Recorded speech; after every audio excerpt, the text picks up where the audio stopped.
మీరు వచ్చారు. బాబును మళ్ళీ రప్పిద్దాం అనే దాని కింద ఎవరైతే మీరంతా కూడా ఇన్ఫ్లుయెన్సర్స్ గా ఉన్నారో, సమాజాన్ని ప్రభావితం చేయగలుగుతారో, ఇంతవరకు కొంతమంది కొన్ని కారణాల వల్ల ఇనాక్టివ్ గా ఉన్న సమాజం పట్ల మనకుండే అభిమానం, కమిట్మెంట్ తో మళ్ళీ అందరం కలిసి ముందుకు పోవాలనే ఉద్దేశంతో ఈ కార్యక్రమానికి మీరందరూ వచ్చారు. మిమ్మల్ని అందరినీ ఒక పర్పస్ కోసం, ఒక మంచి కోసం, మీ వల్ల మంచి జరగాలనే ఉద్దేశంతో మిమ్మల్ని ఎంపిక చేసి ఈరోజు ఈ కార్యక్రమానికి శ్రీకారం చుట్టాం. ఈ కార్యక్రమంలో ముఖ్యమైన ఉద్దేశం, మీకు టైం అంతా కూడా 22 రోజులు ఉంటుంది. 22 రోజుల్లో, ఎందుకంటే మనకి ఈరోజు 20కి వచ్చేసాం,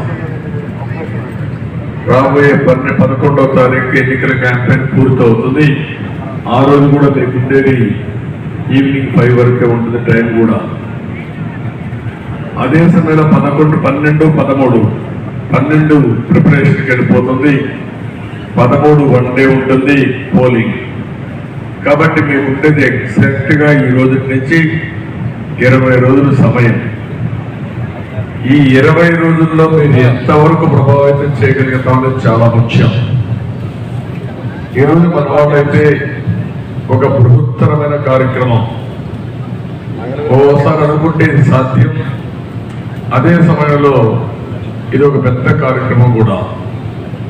1,80,00,000 మందిని మీరు కలవాలని ఒక కార్యక్రమానికి శ్రీకారం చుట్టారు. ఇది కూడా మీరు చూస్తే దీని కోసం రాష్ట్రం మొత్తం 1,500 మంది నాయకుల్ని ఎంపిక చేశాం. మన వాళ్ళందరూ కూర్చొని చాలా ఎక్సర్సైజ్ చేశారు. ఒక్కొక్క స్ట్రీట్ కార్నర్ మీటింగుల్లో ఒక 200 మంది మనం సమీకరించడం కానీ, లేకపోతే అలాంటి క్రౌడ్ ఉండే ప్లేసుల్లో మనం మీటింగ్ పెట్టుకోవడం కానీ, ఈ 2 జరగాలి. ఒక మార్కెట్ ప్లేస్, ఒక బస్ స్టేషన్, ఇలాంటి వివిధ రకాలమైన ప్లేసెస్ మనం ఐడెంటిఫై చేసుకుని ఒక 200 మంది ఉండేది ఎక్కడ మీరు మాట్లాడబోతున్నారు, కనీసం 200 మంది. ప్రతి నాయకులు ఖచ్చితంగా ఈ రోజు నుంచి 15 రోజులు పనిచేయాలి. ఒక్కొక్క రోజున 4 మీటింగులు పెట్టాలి. అంటే 15 × 4 ఒక్కొక్కరు 60 మీటింగులు చేయాలి. ఒక్కొక్కరు 60 మీటింగులు చేస్తే మొత్తం 1500 × 60 90,000 మీటింగులు అవుతాయి. 90,000 మీటింగులు × 200 అయితే 1,80,00,000 మందిని మనం కలిసే అవకాశం వస్తుంది. ఇది ముఖ్యంగా ప్రతి ఒక్క కుటుంబానికి, ప్రతి ఒక్క వ్యక్తికి మనం వెన్నుదట్టి నిద్రలేపి చెప్పాల్సిన అవసరం ఉంటుంది. బాబును మళ్ళీ రప్పిద్దాం, రాష్ట్ర ఉజ్వల భవిష్యత్తు కోసం, మనందరి భవిష్యత్తు కోసం ఈ విషయం పదే మీరు చేసిపోవాల్సిన అవసరం ఉంది. ఈ కార్యక్రమం అయిన తర్వాత నేను సమీక్ష చేసుకుంటాను. ఏ వ్యక్తి ఎన్ని మీటింగ్లు పెట్టారు, ఎంత సమర్థవంతంగా చేశారు, అవన్నీ చేసిన తర్వాత మీ అందరికి కూడా నేను అప్రిసియేషన్ లెటర్స్ ఇవ్వడమే కాకుండా భవిష్యత్తులో మీ సేవలను గుర్తించే విధంగా గుర్తింపించే బాధ్యత పార్టీ. ఈరోజు మనందరం చూసినప్పుడు రేపు జరిగే ఎన్నికలు రాష్ట్ర భవిష్యత్తును నిర్ణయిస్తాయి.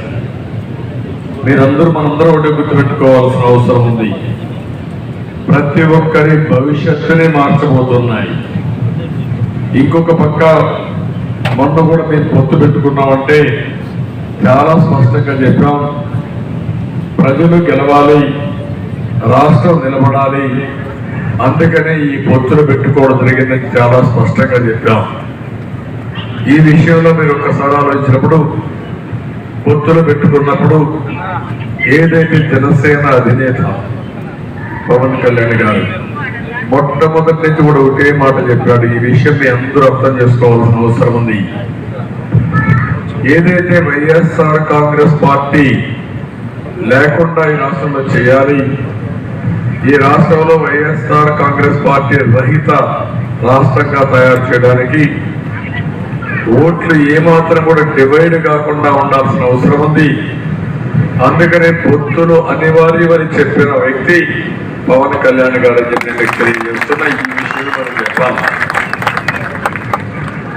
ఎక్కడి నుంచి సౌండ్?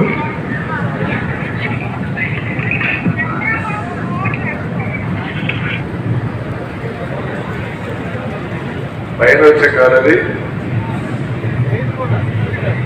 ఎయిర్ కూలర్ సార్, అది కూడా కాదు. బయట కాలం రాదు, బయట ఆ గాలి ఇంత కొట్టే బతికి అవుతాం. ఎయిర్ కూలరా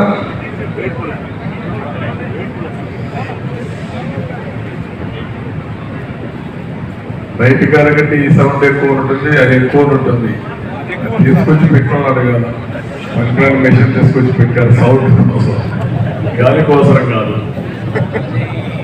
చల్లని గాలి రావాలంటే సౌండ్ కోసం పెట్టేసారు. పర్పస్ మేము చూస్తున్నాం. ఇక్కడ ప్రతి మీటింగ్ లో పొత్తుల గురించి కూడా మీరు మాట్లాడాల్సిన అవసరం ఉంటుంది.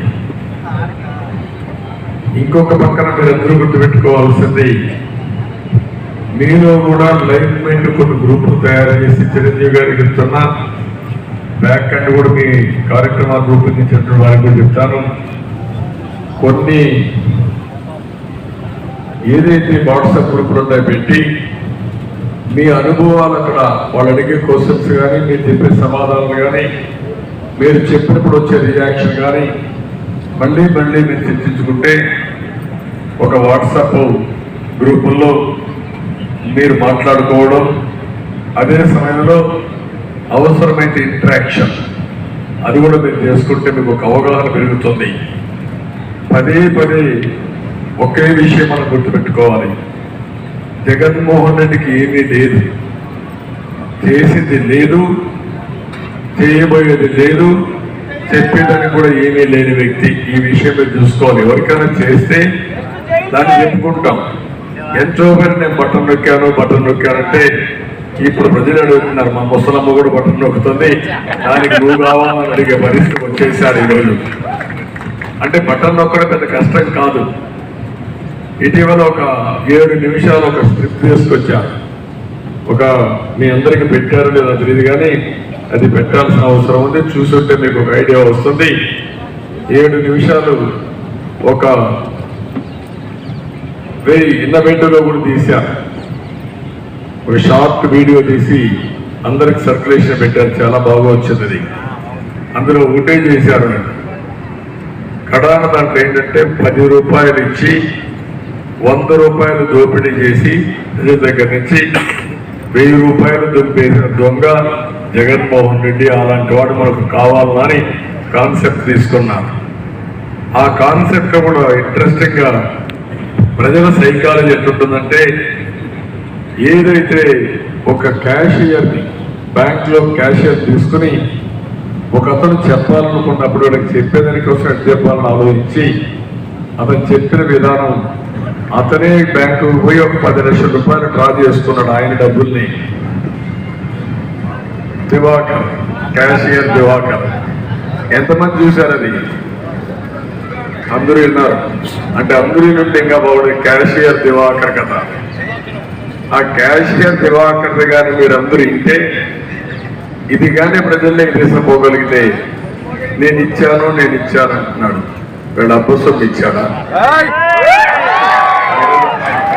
వీళ్ళ తాత జాగీర్ ఇచ్చాడా? లేకుంటే ఈయన వ్యవసాయం చేసి డబ్బులు సంపాదించుకు దానం చేశాడా? వ్యాపారం చేసిందంటే ఏమైనా వాటా ఇచ్చాడా? కాదు. ప్రజల మీద బాధుడు చేసి తద్వారా వచ్చిన డబ్బులే కాకుండా బ్యాంకుల్లో పోయి ఎక్కడికక్కడ తాకట్లు పెట్టి, ప్రభుత్వ ఆస్తులు కూడా తాకట్లు పెట్టి డబ్బులు తీసుకొచ్చి కొంత డబ్బులు దుబ్బేసి కొంత డబ్బులు పంచి నేను పెద్ద దానకర్ణుడు అని చెప్పే పరిస్థితికి వచ్చాడు. అదే ఎగ్జాంపుల్ చాలా బ్యూటిఫుల్ గా తీసుకొచ్చాడు అతను. ఇది మీరు ప్రజలకు విడమరిచి చెప్పగలిగే పరిస్థితి రావాలి. ఇది చెప్పగలిగితే మీకు ఒక విషయం గుర్తుపెట్టుకోవాలి. 19లో మనం 10,000 రూపాయలు పసుపు కుంకుమ కింద ఇస్తే ఆ రోజు ఈ డబ్బులు ఎవరిది?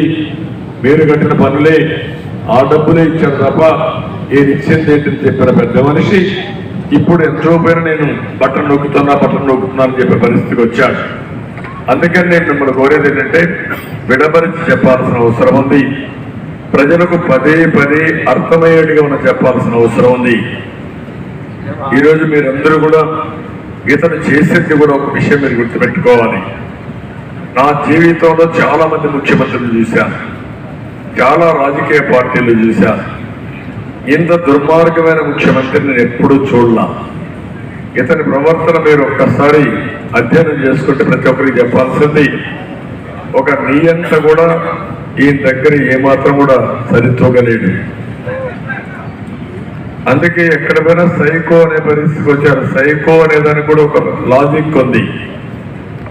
ఈరోజు ఒక సైకోనే కాకుండా ఇతను చూస్తే పెద్ద ఎత్తున ఇతని బిహేవియర్ తో ప్రజల్ని భయపెట్టే పరిస్థితికి వచ్చాడు. విధ్వంసం రెండోది. విధ్వంసంలో మామూలు విధ్వంసం కాదు, మీ అందరికి ఒక ఐడియా ఉండాలి. ప్రజావేదికతో కూల్చిన వ్యక్తి ఈరోజు రాష్ట్రంలో ప్రతి ఒక్క అవకాశాన్ని గుర్తు చేశాడు. అమరావతి పోయింది, పోలవరం పోయింది, పెట్టుబడులు పోయినాయి, ఆంధ్రప్రదేశ్ బ్రాండ్ పోయింది. 30-40 సంవత్సరాలుగా కష్టపడి సంపాదించుకున్న సంపాదన మెడ మీద కత్తిపెట్టి అడ్డంగా రాయించుకునే పరిస్థితికి వచ్చాను. ఇంకెప్పుడు ఈ రాష్ట్రానికి రావాలంటే భయపడిపోయే పరిస్థితిలో ఉన్నారు. ఇవన్నీ చేసి ఇంకొక పక్కన దోపిడీ మీరు ఒకసారి చూస్తే మామూలు దోపిడీ కాదు. నా చరిత్రలో ఎప్పుడు నేను చూడలేదు. ఓసారి జిల్లాలో పోయినప్పుడు కథలుగా చెప్తా ఉంటే ఆశ్చర్యం వేస్తుంది. ఈరోజు మామూలుగా ఎవరైనా ఉంటే కొన్ని తప్పులు చేస్తారు, కొన్నిటి కక్కుర్తి పడతారు. కానీ ఇతన్ని చూస్తే ఇసుక వల్ల ఎన్ని అనర్థాలు ఉన్నాయంటే, ఒక పక్క మీరు చూస్తే భవన నిర్మాణ కార్మికులు 47 లక్షల మంది జీవనోపాధి కోల్పోయారు, రోడ్డుకే పరిస్థితికి వచ్చారు. వాళ్ళకి చాలా వరకు దారుణంగా తయారయ్యారు. రెండోది, ఎప్పుడు కూడా ఇసుక తవ్వకం కూడా సైంటిఫిక్ గా జరగాలి. ఎందుకు నేను ఈ మాట వాడుతున్నారంటే, ఎప్పుడైతే ఇసుక ఇష్ట ప్రకారం తవ్వితే దానివల్ల భూగర్భ జలాలు కూడా ఇంకో ఉండవు. ఆ పక్క ఈ పక్క పొలాలు ఉంటాయి, ఒక బాగు పోతుంది, లేకపోతే ఒక నది పోతుంది. నదికి ఇరువైపులా నీళ్లు పారినప్పుడు భూగర్భ జలాలు ఇంకతాయి. ఇంకేది ఈ విధంగా ఎక్కుతుందంటే అక్కడ ఉండే ఇసుక ఉండాలి. ఆ ఇసుక లేకపోతే నీళ్లు రావడం నేరుగా వెళ్ళిపోతే సముద్రానికి వెళ్ళిపోతాయి. అందుకే ఎప్పటి నుంచో చెక్ డ్యామ్లు కడతాం. ఇసుక కూడా మొత్తం పూర్తిగా తీసేయం. అందుకే ఈరోజు ఎన్విరాన్మెంట్ మీరు ఒకసారి చూస్తే చాలా వరకు స్ట్రిక్ట్ గా ఎక్కడన్నా ఇసుక తీయాలంటే పై పొరలు తీయాలి తప్ప పూర్తిగా తీయడానికి వీలు లేదు. అది ఎన్విరాన్మెంట్కి పెను ప్రమాదం. రెండోది, భూగర్భ జలాలు మొత్తం ఇంకిపోతే చుట్టుపక్కల పొలాలన్నీ ఎండిపోతాయి. ఎన్ని ఆందోళన చేసినా వినకుండా మొత్తం దొంగిలిసే పరిస్థితికి వచ్చారు. రెండోది, మీరు చూస్తే మన రాష్ట్రంలో ఖనిజ సంపద ఉంది. అన్ని రాష్ట్రాల కంటే మన రాష్ట్రంలో ఎక్కువగా ఉంది. ఒరిస్సా తర్వాత మన రాష్ట్రాల్లో కొన్ని రాష్ట్రాల్లో ఎక్కువ ఖనిజ సంపద ఉంది.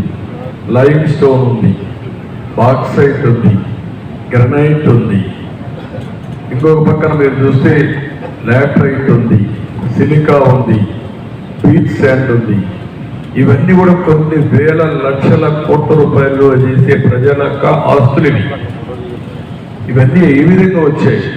ఒక రోజులో రాలా, కొన్ని వందల సంవత్సరాల తర్వాత భూమిలో వచ్చినటువంటి కెమికల్ రియాక్షన్తో ఎక్కడికక్కడ ఒక్కొక్క రకమైనటువంటి మినరల్ వెల్త్ క్రియేట్ అయింది.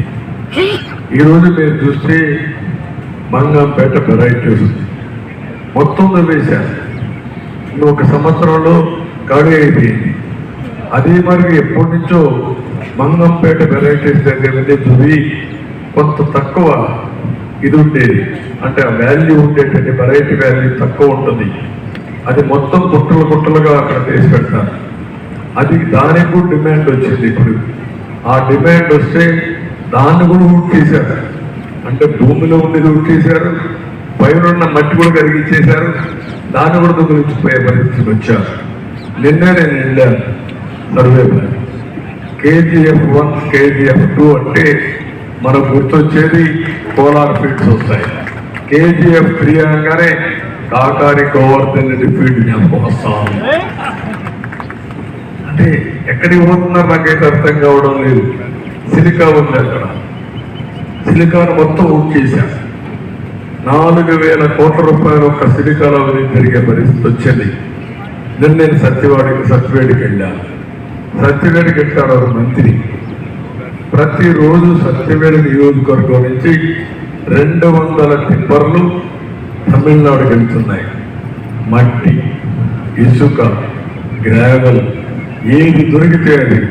చెన్నైలో అంతా కూడా లో లెవెల్ పువ్వులు ఉంటాయి, దానికి ఇవన్నీ కావాలి. ఇసుక కన్స్ట్రక్షన్ కావాలి, మట్టి లెవెల్ లేపేదానికి కావాలి, మొరం రోడ్లకు కావాలి. ఇదంతా తీసుకుపోయి ఇష్టానుసారంగా దోచేసే పరిస్థితికి వచ్చారు. కడాన మీరు చూస్తే తిరుమల తిరుపతి దేవస్థానంలో నల్లమలై ఫారెస్ట్ లో మనకు కొన్ని వందల సంవత్సరాల నుంచి శాండిల్వుడ్ వచ్చింది. ప్రపంచంలోనే అరుదైన శాండిల్వుడ్ ఇక్కడే దొరుకుతుంది. ఆ శాండిల్వుడ్కు చైనాలో చాలా డిమాండ్ ఉంది. ఎందుకంటే వాళ్ళు దీంతో కొన్ని వస్తువులు తయారు చేసి వాళ్ళు దాన్ని పవిత్రంగా, ఒక శాంక్టిటీ, పవిత్రత, వాళ్ళ ఇంటికి శుభం కలుగుతున్న నమ్మకం కూడా. అందుకని వాళ్ళంతా కూడా ఇవన్నీ ఉపయోగిస్తారు.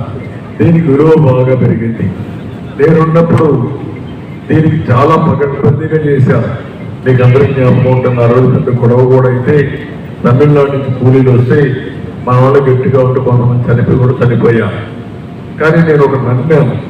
నేను నమ్మింది ఏంటంటే ఎట్టి పరిస్థితిలో ఈ యొక్క వనరుని కాపాడాలి, రెడ్ శాండిల్ కాపాడాలి, స్మగ్లింగ్ జరగడానికి వీలు లేదు. ఒకవేళ అమ్మాల్సి వస్తే మనమే అమ్మదాం, ఆ వచ్చిన డబ్బులు రాష్ట్ర అభివృద్ధికి ఖర్చు పెట్టాలని నేను ముందుకు పోయాను. దుర్మార్గులు వచ్చారు. గంగిరెడ్డి ఒకడు, లేకపోతే ఇప్పుడు చిత్తూరు ఎంపీగా చేశారు విజయానంద రెడ్డి. వాడి మీద 12 కేసులు ఉన్నాయని ఆయన రాశారు. దేంట్లో ఉన్నాయి? రెడ్ శాండిల్వుడ్ లో 12 కేసులు ఉన్నాయని అతనే అఫిడవిట్ రాసుకుంటే అతనికి ఇప్పుడు ఎంపీ ఇచ్చారు. ఆ మంత్రి ఉన్నాడు అక్కడ, పెద్దిరెడ్డి, పాపాల పెద్దిరెడ్డి. మామూలు 1-2 గల అతను చూస్తే మైన్స్ అంతా కొట్టేశారు. రాయలసీమలోనే కాకుండా స్టేట్ లో ఎవరైనా చిన్న గ్రెనైట్ చేసుకుంటా ఉంటే అవి కూడా హస్తగతం చేసుకున్నాడు బెదిరించేసి. ఇంకొక పక్క భూగర్భ ఖనిజ సంపద, ఇసుక. మూడోది రెడ్ శాండిల్ అంతా కూడా వీళ్ళే దొంగ వ్యాపారం. నాలుగోది మీరు ఎంత ఇన్నోవేటివ్ గా ఉంటారంటే దొంగలు యూకలిప్టస్ ఉంటాయి ఫారెస్ట్ ఏరియాలో. అది మామూలుగా ఆక్షన్ వేస్తాం.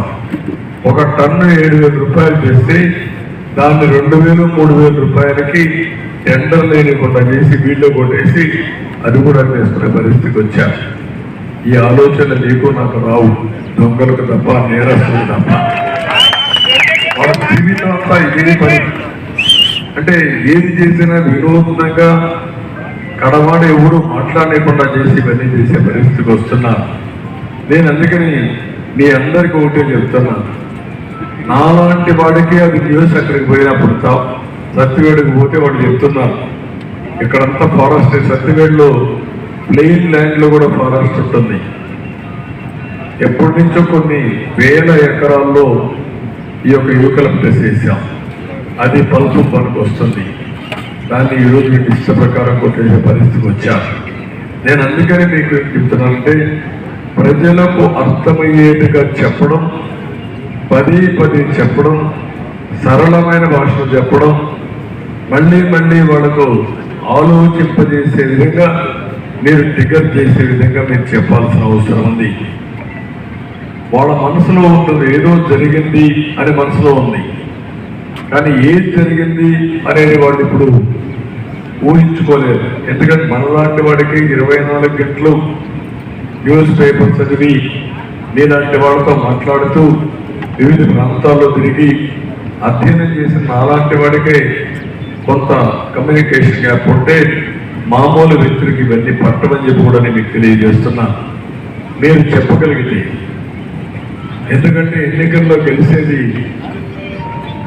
2% ఉంటే గెలుస్తాం, ఎక్కువ పర్సెంట్ ఉంటే స్వీప్ వస్తుంది, 10% ఉంటే వన్ సైడ్ అయిపోతుంది ఎన్నికలు. లాస్ట్ టైం వేసిన వాళ్ళు 10% మనకు వచ్చి అదే మనకి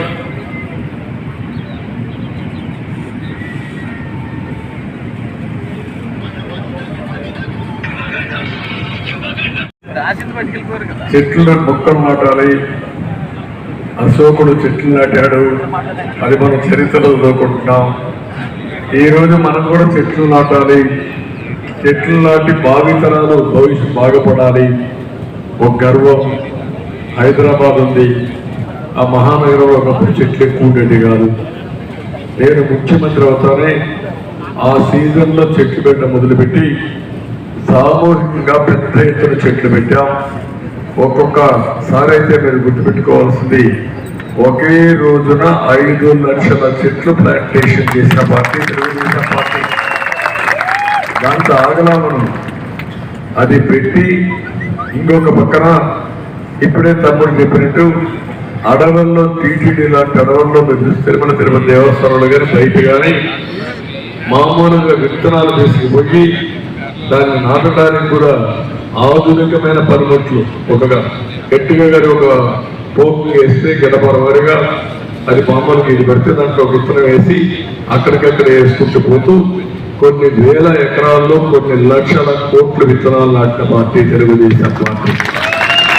ఇంకొక పక్కన ఎక్కడికి చూస్తే విత్తనాలు చూస్తే ఎయిర్ డ్రాపింగ్, దానికి కూడా ఏ విధంగా తయారు చేయాలని చేసి ఆ విత్తనానికి మామూలు కొద్దిగా ఫెర్టిలైజర్ కానీ మట్టి కానీ అవన్నీ వేసి పై నుంచి వదిలిపెడితే అది మొలకొచ్చి వర్షాకాలంలో బ్రహ్మాండంగా చెట్లు పెరిగిన పరిస్థితి. ఇలాంటి వినూత్నమైన ఆలోచన మనం పోయాం. ఈ దొంగలు మనం వేసిన చెట్లు నరుక్కొని డబ్బులు సంపాదించడానికి ముందు పోయే పరిస్థితికి వచ్చాం. ఇప్పుడు తమ్ముడు చెప్పినట్టు మనం కాలువలు పోలవరం ఆ పక్క ఈ పక్క మంచి బండ్స్ కూడా తయారు చేశాం. మనం ఒకసారి ఆలోచించాం, అవసరమైతే పోలవరంలో ఆ పక్క ఈ పక్క గట్లపైనే రోడ్డు కూడా వేస్తే రోడ్డు ఉంటుంది, స్ట్రెంగ్త్ ఉంటుందని మనం ఆలోచిస్తే శుభ్రంగా అంతా కొట్టుకొనేసి మొత్తం ఆ గ్రావెల్ అంతా అమ్ముకొనేసారు. ఇప్పుడు మొత్తం ఎక్కడ చూసినా నీళ్లు ఇచ్చేదని కూడా ప్రమాదంగా తయారయ్యే పరిస్థితి వచ్చేది. ఒకటి కాదు, నాకు దోపిడీకి మారు పేరు ఏమన్నా ఉందేమో తెలియదు, కానీ అలాంటి భయంకరంగా తయారు చేసే పరిస్థితికి వచ్చా. అయితే నేను మిమ్మల్ని కోరేది ఏంటంటే, ఇవన్నీ మనం బాధపడితే మీరు బాధపడతారు. మీ నాలెడ్జ్లో ఉంటే మీకు ఒకరికే తెలుస్తుంది. అది కాదు, ఇక్కడ ప్రజా చైతన్యం రావాలి, ప్రజల్లో ఒక చర్చ జరగాలి. ఇప్పుడిప్పుడు చర్చ జరుగుతూ ఉంది. ఎప్పుడు కూడా చర్చ ఎప్పుడు జరుగుతుంది ఎక్కువ అంటే ఎన్నికలు వచ్చినప్పుడు చర్చ ఎక్కువ జరుగుతుంది. మామూలు పీరియడ్లో వాళ్ళ పనులు వాళ్ళు ఉంటారు, దానికి కూడా పర్పస్ ఉండదు. ఎందుకంటే మామూలు పీరియడ్లో మాట్లాడుకున్నా దానికి విలువ ఉండదు, దానికి లాజికల్గా తీసుకుపోయే అవకాశం ఉండదు, ప్రభుత్వాలు కూడా ఖర్చు పెట్టే అవకాశం ఉంటుంది. కాబట్టి ఎవరు కూడా వెచ్చర్ చేయరు. కానీ ఎన్నికల ముందు ప్రతి ఒక్క ఇంటిలో, ప్రతి ఒక్క రచ్చబండ, ప్రతి ఒక్క హోటల్లో, ప్రతి ఒక్క బస్సుల్లో ఎక్కడ పోయినా ఒకే చర్చ ఉంటుంది. ఏ పార్టీ ఏం చేయబోతుంది, ఏ పార్టీ వల్ల మనకు లాభం, ఏ పార్టీ వల్ల నష్టం కలిగిందో ప్రతి ఒక్కరూ ఆలోచించే సమయం ఎన్నికల సమయం అని చెప్పి మీకు తెలియజేస్తున్నా. ఆ సమయంలో మనం ట్రిగర్ చేయాలి, ఇన్స్పైర్ చేయాలి, చైతన్యవంతులు చేయాలి. వాళ్ళకు కూడా గుర్తుంచే విధంగా మనం మాట్లాడాలి. మనం మాట్లాడగలిగితే అప్పుడు ప్రతి ఒక్కరిలో ఆలోచనలో మార్పు వస్తుంది. 10% మారితే ల్యాండ్ స్లైడ్ విక్టరీ. 15-20% మారితే వాళ్ళ అడ్రస్ కూడా గల్లంత అయిపోతుంది. వాళ్ళ అడ్రస్ గల్లంతైన ఆశ్చర్యం లేదు. అంత మోడ్ ఉంది, అంత కోపం ఉంది, అంత ఇది ఉంది. దాన్ని మనం చేయాల్సిన అవసరం ఉంది. అయితే ఇక్కడ మీరు గుర్తుపెట్టుకోవాల్సింది ఏంటంటే జగన్ వైఫల్యాలు, ఒక అహంకారి, ఒక సైకో నేచర్, ఒక విధ్వంసం, ఒక దోపిడీ, ఇవన్నిటి వల్ల ప్రస్తుత తరాలే కాకుండా భావితరాలు ఎంత నష్టపోతున్నాయో ఊసగొచ్చినట్టు మీరు చెప్పగలిగితే కనీసం 1,80,00,000 మంది మీరు కలవగలిగితే అందులో 10-20% ఆలోచన విధానాన్ని ఎక్కించగలిగితే గేమ్ ఈజ్ ఓవర్. 100% కాదు, 1000% ఈ పార్టీ అప్రస్తే ఉండదు. అది మీ మనసులో కంటిన్యూగా ఉండాల్సిన అవసరం ఉంది. మనం ఒకటే చెప్పాల్సిన అవసరం ఉంది. ఈరోజు రాష్ట్రంలో అధికార మార్పిడి జరగాలి. జరగకపోతే సమాజంలో అనేక ఇబ్బందులు. ఒక వర్గం అని కాదు, ఈ వర్గం ఆ వర్గం లేదు, ఈ ప్రాంతం ఆ ప్రాంతం లేదు, ఈ కుటుంబం ఆ కుటుంబం లేదు. నష్టపోని కుటుంబం, నష్టపోని వ్యక్తి, నష్టపోని వర్గం, నష్టపోని కులం ఎవ్వరూ లేరని చెప్పి మీకు తెలియజేస్తున్నా. ఎంత చెట్టుకు అంత గాలన్నట్టు వాళ్ళ స్తోమతను బట్టి నష్టాలు పెరిగాయి, నష్టాలు తగ్గాయి. ఇప్పుడు పేదవాడు ఉన్నాడు, ఒక రైతు కూలి. రైతు కూలీని మీరు తీసుకుంటే మామూలుగా అనేక విధాలుగా ఆదాయం పెరగాలి. రోజంతా కాయ కష్టం చేస్తాడు. సాయంత్రం అయితే మామూలుగా శారీరక కష్టం మర్చిపోవడానికి ఒక పెగ్గేసి పడుకోవాలనుకుంటాడు. ఒక క్వార్టర్లో హాఫ్ వేసుకొని పడుకోవాలనుకుంటారు. ఎందుకంటే మళ్ళీ నెక్స్ట్ డే పని చేయడానికి. అది ఆసరాగా తీసుకొని ఏం చేశాడు, 60 రూపాయలు మందుని 200 రూపాయలు చేయించాడు. అంటే 140 రూపాయలు పెరిగిపోయింది. వాడికి వచ్చేది ఒక 400, 300, 200 వస్తాయి. సంవత్సరం అంతా పనులు దొరకవు, సీజన్గా పనులు దొరుకుతాయి. దొరికినప్పుడు వచ్చిన డబ్బులతో కుటుంబాన్ని పోషించుకోవాలి, పిల్లలు చదివించుకోవాలి. మళ్ళీ నెక్స్ట్ లీన్ సీజన్ వచ్చినప్పుడు కుటుంబాన్ని పోషించుకోవాల్సిన అవసరం ఉంది. అలాంటివి మీరు ఆలోచిస్తే నెలకు రోజుకు 140 రూపాయలు అధికం, నెలకు చూసినప్పుడు 4,200 రూపాయలు అదనంగా ఖర్చు పెట్టే పరిస్థితికి వస్తున్నాడు. అంటే సంవత్సరాన్ని చూస్తే 50,000, 5 ఏళ్ళు చూస్తే దగ్గర 2 లక్షల నుంచి 3 లక్షల రూపాయలు అదనంగా భారం పడే పరిస్థితి వస్తూ ఉంది. ఇదైంది. దీని నెగటివ్ సైడ్ ఎఫెక్ట్స్ మీరు ఒకసారి చూస్తే నాసిరకం మద్యం వల్ల అనారోగ్య సమస్యలు వస్తున్నాయి. నిన్నే నేను నెల్లూరు గూడూరులో ఒక మీటింగ్ పెడితే ఒక ఆడబిడ్డ చెప్పింది, మద్యం తాగి గుండె నొప్పి వచ్చి బాగా ఏదైతే గుండె నొప్పి కాకుండా ఏదైతే లివర్ పూర్తిగా స్పాయిల్ అయి చనిపోయారు. హాస్పిటల్ ఖర్చులైనాయి. అదే ఒకటే కాకుండా ప్రతి ఒక్క కుటుంబంలో ఏదో విధంగా ఆరోగ్య సమస్యలు వచ్చి చనిపోయే పరిస్థితికి వచ్చారు. దీనికి మొత్తం ఆ కుటుంబం అంతా అప్పుల పాలైపోయే పరిస్థితి వచ్చేది. అంటే ఒక కాజ్ ఎన్ని సమస్యలు మీరు ఎవరు చెప్పాల్సిన అవసరం ఉంటుంది. ఇది దీనివల్ల ఎవరికి లాభం? లాభం పొందింది ముఖ్యమంత్రి, నష్టపోయేది పేద ప్రజానీకం. ఒక్కొక్క కుటుంబం నెలకు 4,000 రూపాయలు, సంవత్సరానికి 50,000 రూపాయలు, 5 సంవత్సరాలకి 2 నుంచి 3 లక్షల రూపాయలు. 3 లక్షల రూపాయలు 50% ఎవరికి పోయిందంటే మధ్యవర్తులు కొంచెం పోయినా మొత్తం జగన్మోహన్ రెడ్డికి వచ్చింది. అంటే పేదవాడిని యొక్క రక్తాన్ని తాగే జనగా ఈ జగన్మోహన్ రెడ్డి అనే విషయం పదే మీరు గుర్తు చేయాల్సిన అవసరం ఉంది. అక్కడ వాళ్ళల్లో బెస్ట్ ఎగ్జాంపుల్స్ ఉంటే వాళ్ళ దగ్గర కూడా మీరు మాట్లాడించాలి.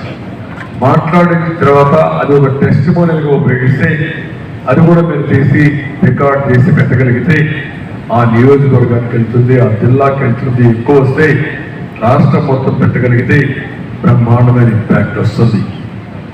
నేను ఒక పేదవాడి గురించి చెప్పాను, ఒక రైతు విషయం ఆలోచించాను. ఒక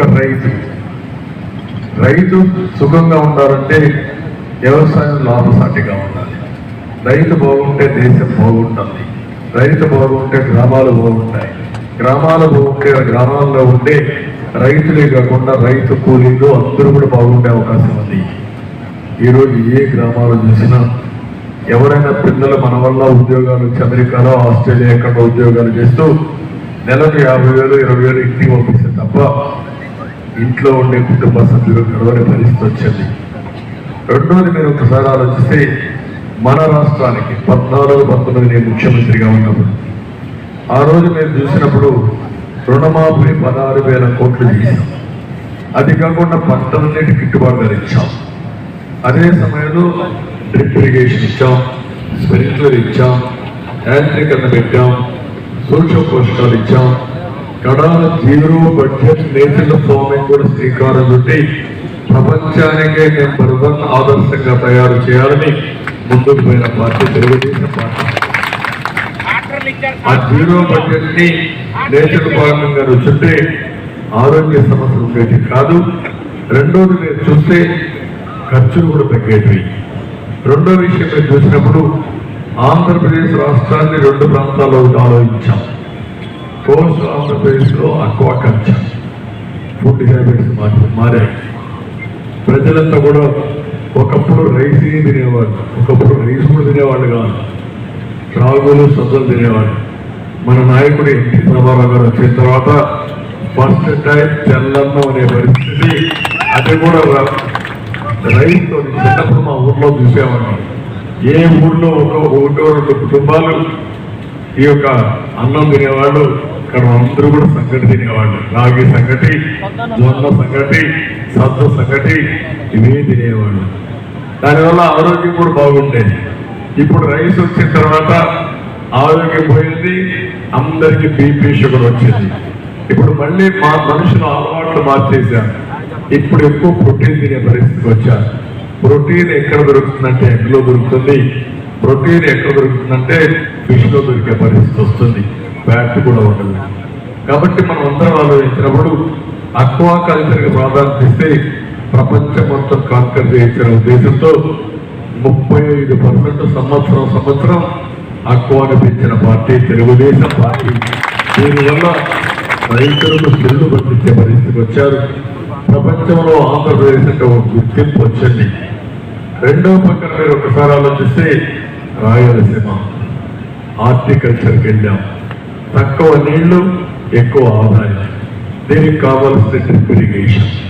ఒక్క అనంతపూర్లో మీరు చూస్తే ప్రపంచంలో కావాల్సిన పండ్లన్నీ అనంతపూర్లో పడతాయి.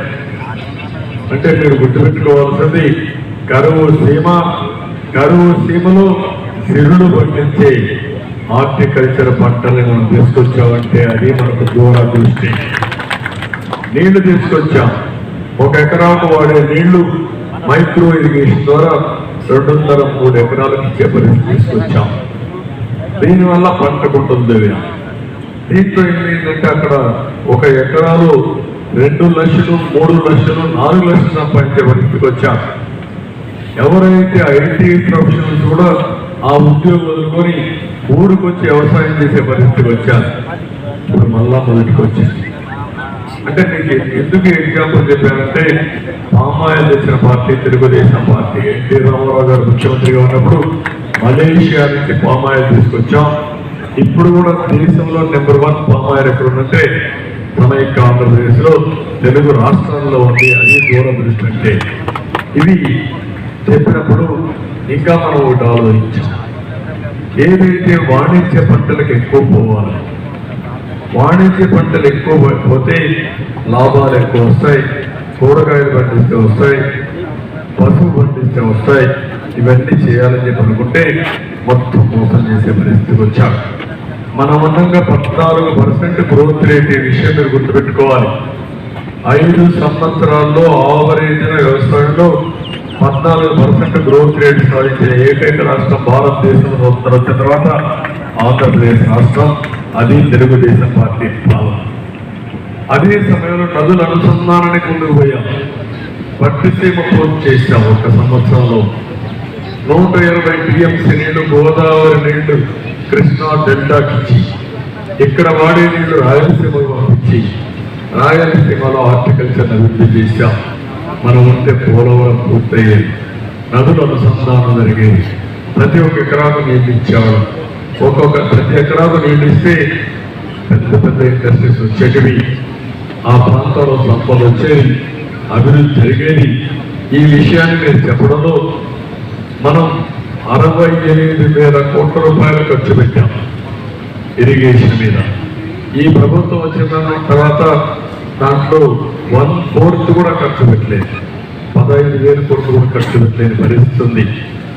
ఇది దీనివల్ల వ్యవసాయం పూర్తిగా సంక్షోభమైపోయింది. ఈరోజు రైతు భరోసా కేంద్రం అన్నారు, రైతు దగా కేంద్రంగా తయారైపోయింది. ఎక్కడ చూసినా యాంత్రీకరణ లేదు, డ్రిప్ ఇరిగేషన్ లేదు, సబ్సిడీ లేవు, ధాన్యం కొనుగోలు లేవు. ఒకవేళ ధాన్యం కొనుగోలు చేయాలన్నా అన్ని కూడా సంచులను చూస్తే, గోధుమ సంచులు చూస్తే ఎక్కడ చూసిన రంధ్రాలు, సగం ధాన్యం రోడ్డు మీద పోయే పరిస్థితి వస్తూ ఉంది. ఇలాంటి అవకతవకల వల్ల రైతు పూర్తిగా నష్టపోయాడు. నేను ఒక ఎగ్జాంపుల్ మీకు దీని తర్వాత చెప్తున్నా. నిరుద్యోగులు, నేను అడుగుతున్నా మిమ్మల్ని అందరినీ, ఏ ఒక్క వ్యక్తికైనా ఈ రాష్ట్రంలో ఉద్యోగం వచ్చిందా 5 సంవత్సరాలు? దేశంలో హైయెస్ట్ అన్ఎంప్లాయ్మెంట్ 24% మన రాష్ట్రం. వాడు చదువుకోవాలంటే ఇక్కడ కాలేజీలు కూడా సరిగా లేవు. నేరుగా తెలంగాణకి వెళ్తాడు, చెన్నైకి వెళ్తాడు, బెంగళూరుకి వెళ్ళే పరిస్థితి. ఉద్యోగం కావాలంటే ఇక్కడ ఉద్యోగాలు వచ్చే పరిస్థితి లేదు. తెలివైన వాళ్ళు చాలా మంది వేరే రాష్ట్రాలకు వెళ్ళిపోతున్నారు. డిఎస్సి 5 ఏళ్లలో డిఎస్సి పెట్టలేదు. ఇంకొక పక్క పోలీస్ రిక్రూట్మెంట్ లేదు. ఇంకొక పక్క మీరు ఒకసారి చూస్తే గవర్నమెంట్ లో ఏ ఉద్యోగం వచ్చిన దాఖలాలు లేవు. ఇంకొక పక్క పెట్టుబడులన్నీ పారిపోయినాయి. హెచ్ఎస్ పోయింది, ఒకటి అమర్రాజా పోయింది, లేకపోతే ఊళ్ళు పోయింది, కియా వచ్చి యాక్షన్ యూనిట్స్ అయిపోయినాయి. అదే మరి అక్కడ ఉన్నటువంటి ఇంకా చాలా ఇండస్ట్రీస్ వెళ్ళిపోయే పరిస్థితి వచ్చాయి. ఈరోజు మా తమ్ముడు చెప్పినట్టు ఫైబర్ నెట్ మనం ఉన్నప్పుడు నేను టెక్నాలజీ ఆలోచించి మన మీద కేసులు పెట్టాను. దాని మీద దొంగలు మనం ఆలోచించింది 149 రూపాయలకే ఫైబర్ నెట్ ద్వారా 15 Mbps ఇవ్వాలని నిర్ణయించిన ప్రతి దేశంలో ఎక్కడా లేదు. చౌకగా టెక్నాలజీ అంటే మనకు ఒక నమ్మకం, ఒక అవగాహన. అలాంటిది నేను చేశాను. వీడు వచ్చినాక ఏం చేశారు, రేట్లు పెంచారు, 350 చేశారు. కానీ ఎక్కడ రావు 400 చేశారు. ఎక్కడికెక్కడ దోచుకుంటున్నారు. 500 కూడా 600 కూడా చేశారు. ఇష్టానుసారంగా అమ్ముకున్నారు. ప్యాకెట్లు అన్ని పోయినాయి, వార్తలు లేవు, ఛానల్స్ కట్ చేశారు. ఏబిఎన్ టీవీ5 రావాలంటే 25 రూపాయలు ఎక్స్ట్రా. 200 కోట్ల ఉద్యోగాలు అమ్ముకున్నారు. ఒకటిగా తమ్ముళ్ళు నేను చెప్పుకుంటూ పోతే చేస్తాడనుకుంటున్నాను. రెండోది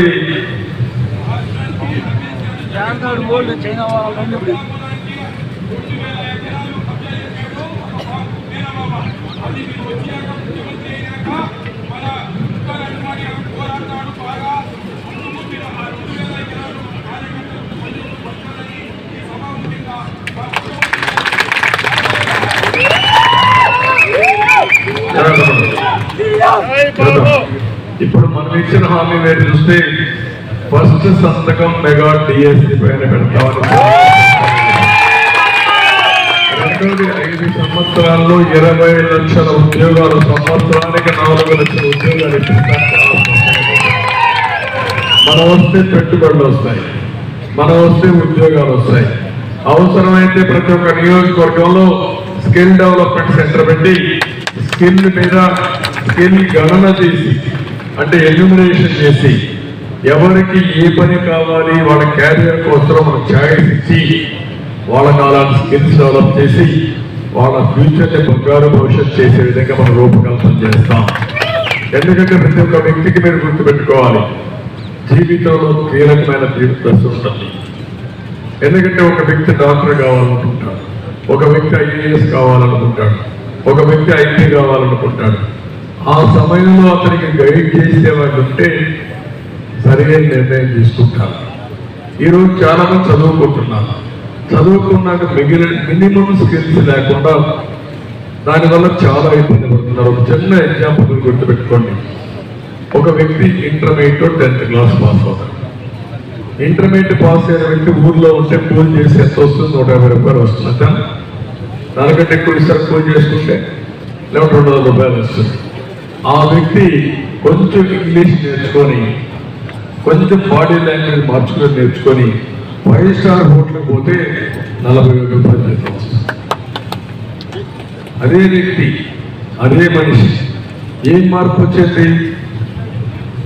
కొద్దిగా అతనికి అవసరమైనటువంటి స్కిల్స్, నైపుణ్యం, అది సాఫ్ట్ స్కిల్స్ కానీ, స్పోకెన్ ఇంగ్లీష్ కానీ, లేకపోతే బాడీ లాంగ్వేజ్ కానీ, ఇవన్నీ నేర్చుకుంటే ఆటోమేటిక్గా 40,000 రూపాయల జీతం వస్తుంది. అక్కడి నుంచి అతను ఇంప్రూవ్ చేసుకుంటే చాలా మంది ఇంప్రూవ్ చేసుకున్నారు. కొంతమంది అయితే ఈరోజు మీరు చూశారు, ఇతన్ని మనం ఒక ఎంపీ పెట్టాము, కృష్ణప్రసాద్ అని ఐపీఎస్ ఆఫీసర్. అతను వైఫ్ చెప్పింది, ఆ అమ్మాయి పెళ్ళైనప్పుడు 10th క్లాస్ చదువుకునేది. 10th క్లాస్ చదువుకున్నాక పెళ్ళైనాక భర్త ప్రోత్సాహంతో ఇంటర్ పాస్ అయ్యి, డిగ్రీ పాస్ అయ్యి, చార్టెడ్ అకౌంట్ చేసి ఈరోజు లీడింగ్ కంపెనీస్ కి కన్సల్టెంట్ గా ఉన్న అమ్మాయి. ఇలాంటి కొన్ని వందల వేల ఎగ్జాంపుల్స్ ఉన్నాయి. రైట్ సమయంలో రైట్ గైడెన్స్ ఇస్తే ఆకాశమే అడ్డుగా పనిచేస్తారు. ఈ రోజు రాష్ట్రంలో ఏమైంది? జే బ్రాండ్ లిక్కర్, గంజాయి, డ్రగ్స్. అంటే ఇది చేసిన తర్వాత ఆ రోజు తాత్కాలికంగా కష్టాల్లో ఉండేవాడికి ఫస్ట్ ఇంట్రడక్షన్ ఒక్క చిన్న గంజాయి, 5 గ్రాముల గంజాయి, ఆయనకు స్వర్గం కనపడుతుంది. అక్కడి నుంచి జీవితం అంతా ఇంకెళ్ళిపోయింది. అంతే కదా? ఒకసారి అలవాటు అయిన తర్వాత గంజాయికి ఇంక బయట వస్తాను. నేను మొన్న కూడా ఎగ్జాంపుల్ చెప్పాను. ఒక అతను గంజాయికి అలవాటు పడి విజయవాడలో మంచి కుటుంబం, భార్యాభర్త ఉద్యోగం చేసుకునే కుటుంబం, కొడుకు జైలు పాలైపోయాడు. ఎందుకు? ఆ గంజాయి కోసం దారి దోపిడీ చేసి కడాన జైలుకి పోతే ఆ కుటుంబం దీనావస్థలో ఉండే పరిస్థితి. ఇలాంటివి తూర్పు నియోజకవర్గం, మా తమ్ముడు చెప్తాడు ఇక్కడే, విజయవాడలో తూర్పు నియోజకవర్గంలో ఒక మామూలు సెలవును పెట్టుకొని డబ్బులు సంపాదించుకునే వ్యక్తి, ప్రైవేట్ ఉద్యోగం చేసే భార్య, ఇద్దరు కలిసి మధ్యతరగతి కుటుంబం, కడాన గంజాయి అలవాటు పడి హైదరాబాద్ పంపించి ట్రీట్మెంట్ ఇప్పించి కడాన అది కూడా వీలు కాకపోతే తీసుకొస్తే రోడ్డు మీద పోయి దొంగతనాలు చేస్తే పోలీసులు కేసు పెట్టి కడాన చేరిపోయాడు. అంటే ఎంత దారుణమో మీరు ఆలోచించుకోవాలి, మధ్యతరగతి కానీ ఏ కుటుంబాలకు కానీ. ఇప్పుడు నేను ఒకటి మీ అందరికీ చెప్తున్నా, కొన్ని ఎగ్జాంపుల్స్ నేను ఇస్తున్నా. ఒక పక్క మద్యం చేశాను, ఒక పక్క నిరుద్యోగులు చేశాను, ఇంకొక పక్క భవన నిర్మాణ కార్మికులు చేశాను, ఇంకొక పక్క మీరు ఒకసారి చూస్తే ఈరోజు కరెంట్, ఎసెన్షియల్ కమోడిటీస్, ఇంకొక పక్క మద్యపాన నిషేధం, ఇంకొక పక్క ఎక్కడికక్కడ పన్నులు, ఇంకొక పక్క మీరు చూస్తే ఇవన్నీ కూడా వేరియస్ ఎగ్జాంపుల్స్ తీసుకుంటే ప్రతి ఒక్క వర్గానికి నష్టం జరిగాయి. విద్యార్థులు పోస్ట్ గ్రాడ్యుయేట్ చదవాలి అనుకున్న వాళ్ళకి ఈరోజు స్కాలర్షిప్ ఉంది, చదువుకున్న పిల్లలకి ఫీజు రీఎంబర్స్మెంట్ లేదు, విదేశ విద్య లేదు, బెస్ట్ అవైలబుల్ స్కూల్స్ లేదు. స్కూల్స్ అన్ని కూడా 3వ తరగతి నుంచి ఎక్కడికో దూరంగా చేసే పరిస్థితికి వచ్చారు. దానివల్ల ఈ ఆడబిడ్డలైతే పిల్లల పంపించడానికి భయపడిపోయి మధ్యలో నిలిపేసే పరిస్థితికి వచ్చారు. అంటే మీరు గుర్తుపెట్టుకోవాల్సింది అన్ని వేరియస్ ఎగ్జాంపుల్స్ ఉన్నాయి. మీరు ఒక చిన్న ఉదాహరణ చూడండి. పట్టిసీమని ఇచ్చాం, 13 లక్షల ఎకరాలకు నీళ్లు ఇచ్చాం. ఇక్కడ వాడే నీళ్లు శ్రీశైలంలో పొదుపు చేశాం. ఆ నీళ్లు మంత్రి నియమ ద్వారా గొల్లపల్లి రిజర్వాయర్ పంపించాం. 600 ఎకరాలు పంపించాం. Kia motor రమ్మన్నాం. 2 సంవత్సరాల్లో కియా మోటార్ పూర్తి చేసి ఫస్ట్ కారు నేనే రిలీజ్ చేశానంటే దాన్ని ఈరోజు మీరు ఒకసారి చూస్తే పక్కనే 10,000 ఎకరాలు లేపాక్షి నాలెడ్జ్ పార్క్. ఆ లేపాక్షి నాలెడ్జ్ పార్క్ ని 10,000 ఎకరాలకు నీళ్లు తీసుకుపోతే నెక్స్ట్ బెంగళూరు ఎయిర్పోర్ట్ దగ్గర నేషనల్ హైవే మీద నీళ్లు ఇవ్వగలిగి పరిశ్రమలు ప్రోత్సహిస్తే ఆ ప్రాంతం ఎంత అభివృద్ధి అవుతుంది తమ్ముళ్ళు. ఒక బ్యాక్వర్డ్ ఏరియా, ఒక కరువు సీమ, దాన్ని ఇప్పుడు పెట్టాడు జగన్మోహన్ రెడ్డి. 10,000 కోట్ల రూపాయలు చేసే ఆస్తిని 500 కోట్ల రూపాయలు కొట్టివేయాలని వాళ్ళ మేనమామ కొడుకు పేరు తీసుకున్నాడంటే ఎంత దుర్మార్గులో మీరు గుర్తుపెట్టుకోవాల్సిన అవసరం ఉంది. అందుకే నేను మీకు ఒకటే చెప్తున్నా, ఎక్కడైనా చూడండి ప్రతి ఒక్క స్కీమ్ లో కూడా ఒక స్కామ్ ఉంటుంది. ఒక పక్క ల్యాండ్ ఎక్విజిషన్ అన్నాడు, ప్రతి ఒక్కరికి ఒక సెంట్ భూమి అన్నాడు. మామూలు భూమి కాదు, ఎక్కడో వాగులు, వంకలు, శ్మశానాలు, కొండల్లో ఇంటి దగ్గర ఇచ్చాడు. దాని మీద కొన్ని అయితే 5 లక్షలు చేసేది, 10 లక్షలు చేసేది, 50 లక్షల రూపాయలకు వీళ్ళే కొన్నారు, వీళ్ళే అమ్ముకున్నారు, డబ్బులు చేశారు. దాని పని మళ్ళీ లెవలింగ్ అనమాట. మళ్ళా మట్టేసి లెవెల్ చేయాలి కాబట్టి మట్టేసి మళ్ళా లెవెల్ చేసి దాంట్లో డబ్బులు కొట్టేశారు. దానికి రోడ్లు లేవు, కరెంటు లేదు, నీళ్లు లేవు, పొయ్య నాదుడు లేడు. మళ్ళీ దానికి ఒక ప్యాకేజ్ చేశారు. నేను ఇచ్చాను, మిమ్మల్ని అందరినీ లక్ష్యాధికారం చేశాను, ఒక్కొక్కరికి 20 లక్షల విలువ చేసే హౌస్ సైట్ ఇచ్చారని సిగ్గు కూడా లేకుండా చెప్పేసే పరిస్థితికి వచ్చారు. దానిపైన పురదేశ కార్యక్రమానికి వచ్చారు. ఆ పురదేశ కార్యక్రమం ఏంటి? నేను ఇల్లు కట్టించాను, ఇల్లు కడుతున్నాను, రేపు వీళ్ళు వస్తారు, మీకు ఇల్లు రాదు, ఇల్లు పోతుంది, మీ సైట్ లాగేసుకుంటారు అని కథ చెప్పడం మొదలుపెట్టారు. అంటే మీరు చూశారు కదా చైన్ ఆఫ్ రియాక్షన్. ఒక కరుడు కట్టిన నేరస్తుడు నేరాల్ని చేసి వేరే వాళ్ళ పైన పెట్టి దొంగ నచ్చినట్టు ఈ దొంగ అరిసే పరిస్థితిలో ఉన్నాడంటే వీడు దొంగే అని ఎస్టాబ్లిష్ చేయాల్సిన బాధ్యత పోలీసు. గజ దొంగ కూడా కాదు, దానికి ఆ పేరు ఇచ్చుకుని పైకి వెళ్ళాలి. బందిపోట, గజ దొంగ, ఏ దొంగ అనేది కూడా రావాలి. అందుకే ఇప్పుడు నేను మిమ్మల్ని అందరినీ ఇవన్నీ జరిగిన తర్వాత మనం ఒకసారి చూసి ఇప్పుడు చెప్పాలి. ప్రజల కోసం మనం పోరాడాం. ఎంతమంది పైన కేసులు పెట్టారు? మా తమ్ముడు వస్తున్నాడు దానికి, అది కూడా చెప్పాలి. ఈరోజు ఏపీ ల్యాండ్ టైటిలింగ్ యాక్ట్ అది కానీ వస్తే ఇంకా తమ్ముడు మీ ఆస్తి మీది కాదు. జగన్ ఫోటో అయిపోయింది, నెక్స్ట్ స్టేజ్కి వెళ్ళాడు, గేర్ మార్చాడు. ఫస్ట్ స్టేజ్ లో ఫోటో అంటే మీ నాన్న మీ తాత మీకు ఇచ్చిన భూమి పైన ఆ పట్టాదారు పాస్ పుస్తకం పైన జగన్మోహన్ రెడ్డి ఫోటో. మీ నాన్న మీకు ఇచ్చిన భూమికి సర్వేదారు నటించి ఆయన బొమ్మ. అవి 2 కూడా అయిపోయినాయి. ఇప్పుడు 3వది నీ పట్టాదారు పాస్ బుక్ లేదు, అడంగల్ లేదు, జన్మలు లేదు, అన్ని రికార్డులు పోతాయి. మీ రాత జగన్మోహన్ రెడ్డి రాస్తాడు కంప్యూటర్లో. అంటే రికార్డ్స్ అన్ని ఆయన దగ్గర ఉంటాయి, ఆయన దగ్గరనే పాస్వర్డ్ ఉంటుంది. ఒకవేళ మీ పేరుతో అజీజ్ ఈ భూమి ఉంది, చుట్టుమారు అజీజ్ కాదు ఈ భూమి భాషాది అని సర్వే నెంబర్ రాసేస్తే నీ పని అయిపోయింది. 90 రోజులు నువ్వు చూసుకోవాలి. చూసుకోకపోతే ఏ కోర్టు కూడా పోవడానికి లేదా, నేరుగా డిస్ట్రిక్ట్ కోర్టుకు పోవాలి. ఇంకా అంటే నీ దగ్గర డాక్యుమెంట్ కూడా లేదు, ఏం చేస్తా పోయేసి నీ దగ్గర డాక్యుమెంట్ చూపిస్తాం, వాడు మార్చేశారు, అయిపోయింది. అలాంటి ఒక భయంకరమైన చట్టాలు తీసుకొచ్చే పరిస్థితికి వచ్చాడు. ఇది మీరు గుర్తుపెట్టుకోవాలి. E4 అనే ఒక పాలసీ తీసుకొచ్చాం. E4 అనేది మీరందరూ గుర్తుపెట్టుకోవాల్సింది, డిస్కషన్కి వచ్చింది. కాబట్టి ఈ దేశంలో సంపద వచ్చిందంటే ఆర్థిక సంస్కరణలు ప్రారంభమైన తర్వాతనే వచ్చింది. 91 కంటే మన దేశం ఒకప్పుడు ఇంకా సుసంపన్నంగా ఉండే దేశం ఇది. మొట్టమొదటిసారిగా ఆర్థిక సంస్కరణలు వచ్చాయి, పోటీతత్వం వచ్చింది, సమర్థత పెరిగింది. దానివల్ల అన్ని పనులు చేసుకోవడానికి వెసులుబాటు వచ్చింది. ఉదాహరణగా చూడండి, ఇప్పుడు నేషనల్ హైవేస్ ఉన్నాయి. ఒకప్పుడు మీ మచిలీపట్నం పోవాలంటే రోడ్డు బాగుండేది కాదు. ఇప్పుడు మచిలీపట్నం పోవాలంటే నేను సీఎంగా ఉన్నప్పుడే బ్రహ్మాండంగా నేషనల్ హైవే తీసుకొచ్చాం. బ్రహ్మాండంగా వచ్చింది. ఒకప్పుడు విజయవాడ నుంచి ఏలూరు పోవాలంటే నరక యాత్ర కనపడేది. సీఎంగా ఉన్న ఫస్ట్ ఇయర్ అయితే నెల్లూరు నుంచి తిరుపతికి పోతే నాకు ఒక రోజంతా హాఫ్ డే పట్టింది. హాఫ్ డే పట్టడం కాదు, గుంతలైతే భయంకరంగా ఉన్నాయి. ఆ రోజు నేను మలేషియాకి వెళ్ళాను. మలేషియా చిన్న దేశం, 2 కోట్ల జనాభా. మన దేశ జనాభా అప్పటికే 130 కోట్లు, ఇప్పుడు 145 కోట్లు ఉంది. 110, 120 కోట్లు ఉండే జనాభా దేశంలో ఒక్క మంచి రోడ్డు లేకపోతే ఎట్లేసారు అధ్యయనం చేశా. అదే PPP అంటే public private partnership.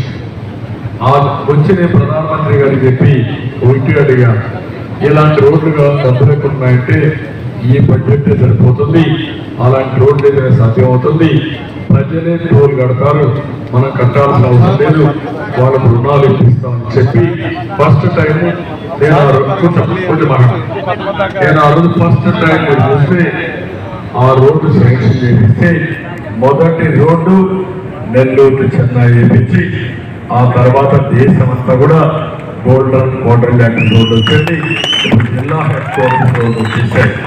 Power sector, airports, లేకపోతే పోర్ట్స్, మీరు ఏదైనా తీసుకోండి, టెలికమ్యూనికేషన్, ఇవన్నీ కూడా పీపీపీ మోడల్లో వచ్చాయి.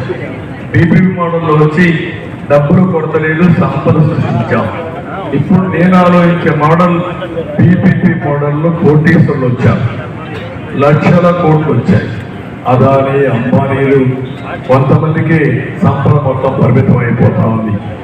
నేను ఆలోచించిన విధానం P4 మోడల్ అంటే పబ్లిక్ ప్రైవేట్ పార్ట్నర్షిప్ కు ఒక పిఆర్ చేసి పబ్లిక్ ప్రైవేట్ పీపుల్ పార్ట్నర్షిప్.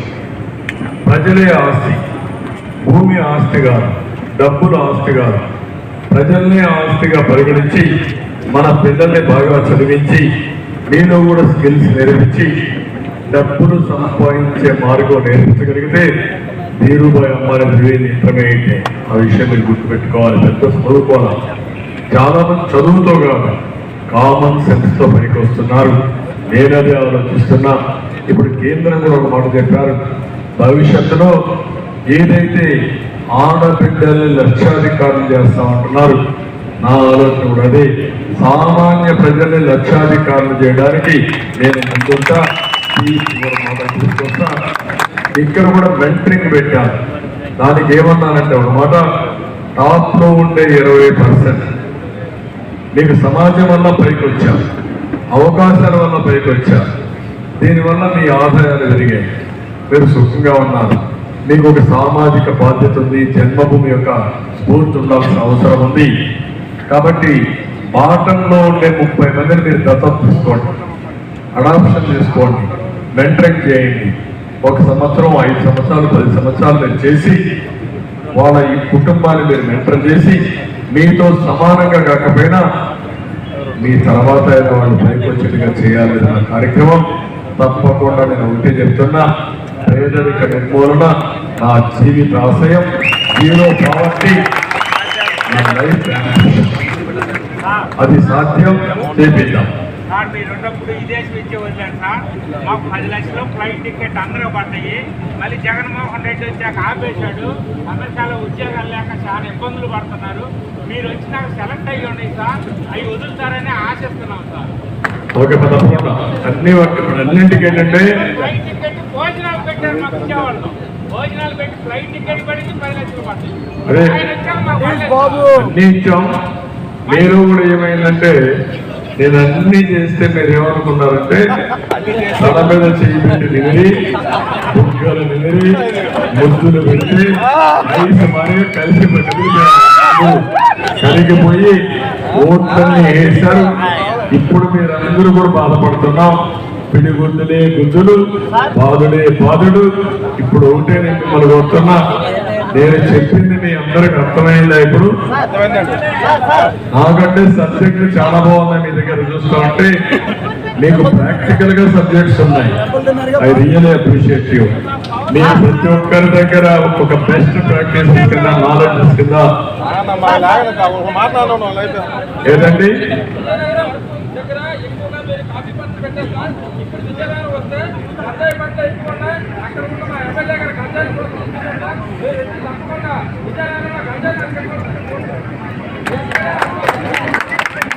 మీరు చెప్పినట్టు మనం ఉన్నప్పుడు అరకు కాఫీ లేకపోతే సుగంధాలు లేకపోతే పామాయిలు ఇవన్నీ మనం ప్రమోట్ చేశాం.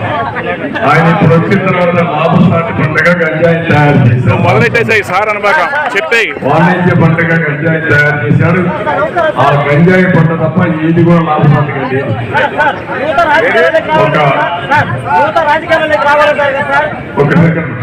ఒక సెకండ్ రాజకీయాల్లోకి రావాలన్నారు. గ్రౌండ్ లెవెల్లో మేము దాదాపు 5 సంవత్సరాలలో 8 లక్షలు ఖర్చు పెట్టి గ్రౌండ్ లెవెల్ కార్యకర్తలందరినీ బలోపేతం చేశాం సార్. బలోపేతం చేసిన తర్వాత ఒక పంట పండించేసిన తర్వాత డలర్ రేటు దొంగలో పోతాడు. మధ్యలో వచ్చిన వాళ్ళకు మొదటి స్థానం ఇచ్చి పార్టీని నమ్ముకొని ఫస్ట్ స్థానం ఉన్న వాళ్ళకేమో రెండో స్థానం వచ్చే వాళ్ళకి మా పరిస్థితి సార్.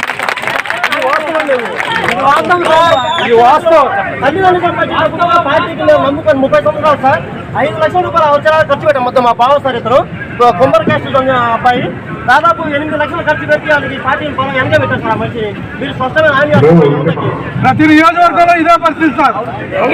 నియోజకవర్గంలో కూడా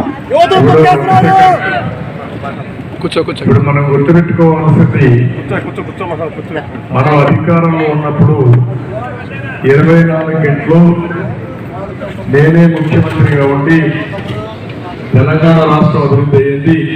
హైదరాబాద్ అటు పోయింది. ఆంధ్రప్రదేశ్ రాష్ట్రం నవ్య ఆంధ్రప్రదేశ్ వచ్చినప్పుడు జీతాలు కూడా ఇవ్వగలుగుతారా, పెన్షన్లు వస్తాయా అని ఆలోచించే పరిస్థితిలో నేను కూడా ఒక సవాలుగా తీసుకుని పోయిన నష్టాన్ని భర్తీ చేయాలి. ఈ ప్రాంతం నష్టపడిందని 5 ఏళ్లు రాత్రి పగుళ్ళు కష్టపడి ఎవ్వరికి ఇబ్బంది లేకుండా చేసి సంపద సృష్టించి ఆ సంపద ఎక్కడికక్కడ ప్రజలకు అందరికీ అందజేశారు. ప్రజలు అనుకున్నారు అన్ని బాగున్నాయని ఓటికి వేసే పరిస్థితికి వచ్చారు. వేసిన తర్వాత 5 ఏళ్లు నా పని మిమ్మల్ని కాపాడుకోవడానికే సరిపోయింది. మనం ఎంత కమిట్మెంట్ పోయామంటే కడాన నరేగాలో పనిచేసిన కార్యకర్తలకు డబ్బులు లేకపోతే దుర్మార్గుడి పిడుగుడు ఇచ్చే పరిస్థితి లేడు. మళ్ళా నేను వచ్చిన తర్వాత వడ్డీతో సహా ఆ డబ్బులు తిరిగిచ్చే పరిస్థితి వస్తున్నాం.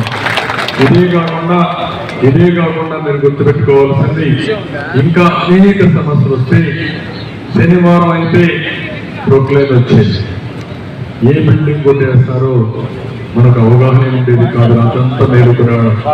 శనివారం అయితే సిబిసిఐడి వాళ్ళు వచ్చేవాళ్ళు, గోడ దూకేవాళ్ళు, ఇంట్లోకి వచ్చేవాళ్ళు, అరెస్ట్ చేసేవాళ్ళు.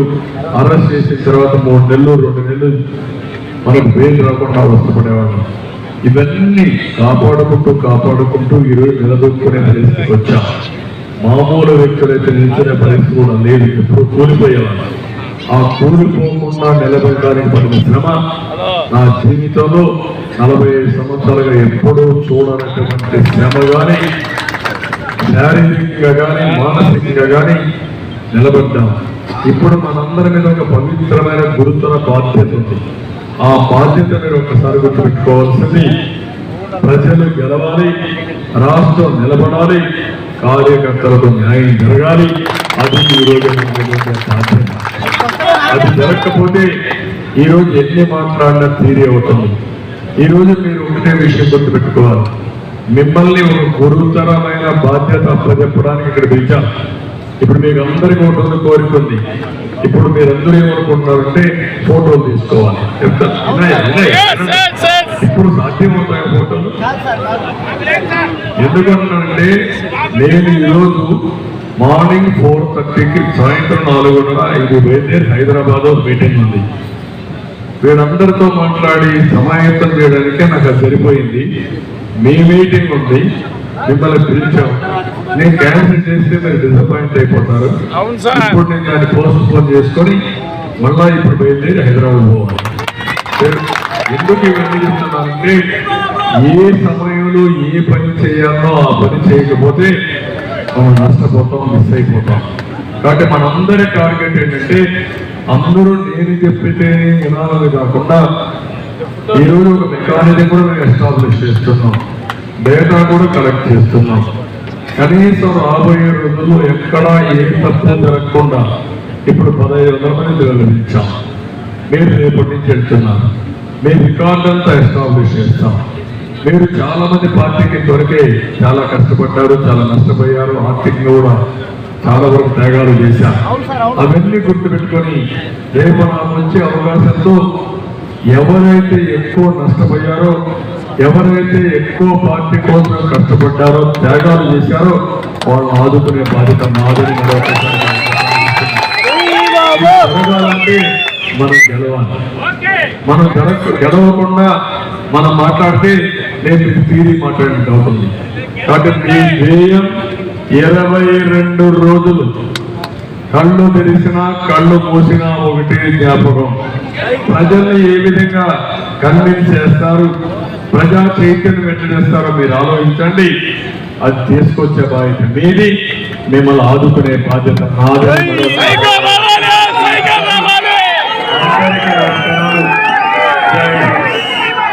తెలుగుదేశం, జై జగన్మోహన్.